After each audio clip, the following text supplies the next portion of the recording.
Good morning Karim Sahab. Good morning Naseen. आप कहें तो कॉफ़ी लेकर आऊँ मैं आपके लिए? नहीं, बस मैं निकल रहा हूँ। क्या हुआ, कुछ कहना चाहती हो? नहीं, कुछ खास बात नहीं। पता नहीं कहना चाहिए भी या नहीं।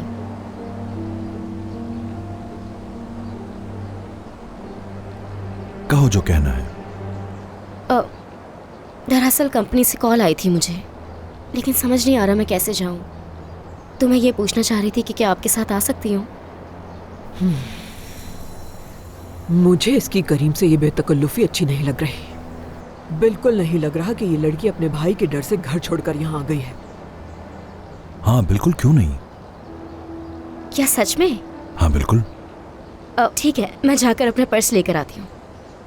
अच्छा, मेरे आपके साथ चलने से वो आपके लिए कोई परेशानी तो पैदा नहीं करेंगे ना? मेरे लिए कौन करेगा। हाँ, आपके लिए तो परेशानी नहीं होगी, लेकिन शायद मेरे लिए। तुम्हारे लिए भी कोई परेशानी नहीं होगी। ठीक है, चलो जल्दी करो, देर हो रही है।